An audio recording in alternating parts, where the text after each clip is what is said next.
Hello दोस्तों, अगर आपको वीडियो पसंद आएगी तो वीडियो को लाइक शेयर और साथ ही साथ चैनल को भी सब्सक्राइब कर देना।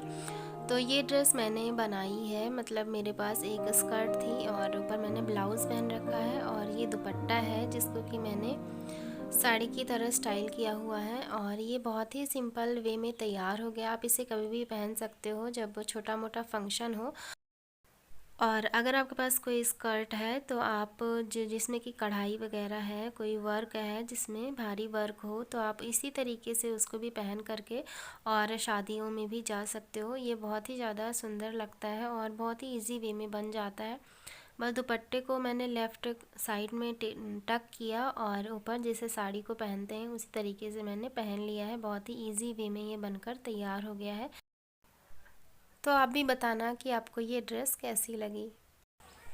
हाय गाइस, कैसे हो आप सब। आई होप कि आप सब लोग बहुत अच्छे होंगे।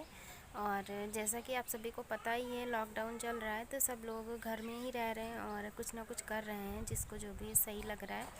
तो आज मैंने अपनी कुछ ड्रेस से एक नई ड्रेस रिक्रिएट करी है। तो अगर आपको ये ड्रेस पसंद आएगी तो वीडियो को लाइक ज़रूर करना, साथ ही साथ शेयर करना और मेरे चैनल को भी सब्सक्राइब कर देना। तो फिर चलिए लेट्स गेट स्टार्टेड। और आज यहाँ का मौसम भी बहुत ही अच्छा है, आप देख सकते हो बहुत ज़्यादा धूप भी नहीं है और छाँव भी नहीं है। जब मैं तैयार हो रही थी तो अथु हमारा सो रहा था, अभी ये उठ के आया है, देखो कैसे है। बाबू तुम सो रहे थे? अथु सो चुका था, थोड़ी देर सोने के बाद में अभी यहाँ पे उठ के आ गया है और यहाँ पे बैठा हुआ है। अच्छा बाबू बाय बोल दो, बाय बोलो, बोलो बोलो ना। कहाँ? बोलो।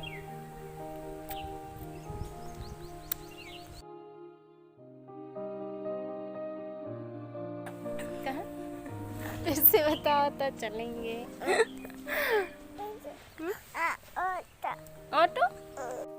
तो दोस्तों, कैसी लगी आपको ये वीडियो। आप इसी तरीके से नए नए आइडिया ढूंढ सकते हो और आप कुछ नया ट्राई कर सकते हो। आप सिंपल वे में जो हमारे पास जो ड्रेस है उसको हम एक अलग लुक में तैयार कर सकते हैं। और अगर हम एक ही ड्रेस को बार बार पहनने से बोर हो जाते हैं तो भी ये एक अच्छा आइडिया है। हम पुरानी ड्रेस से एक नई ड्रेस क्रिएट हो जाएगी। और आप इस लॉकडाउन में क्या क्या कर रहे हो आप कमेंट कर सकते हो अगर आप करना चाहो तो अगर आपको ये वीडियो अच्छी लगी होगी तो वीडियो को लाइक करना, शेयर करना, साथ ही साथ मेरे चैनल को सब्सक्राइब कर देना। और मैं आपसे मिलूंगी किसी नई वीडियो में किसी नई कंटेंट के साथ। तब तक के लिए आप लोग का बहुत बहुत धन्यवाद। Thank you so much. Bye bye.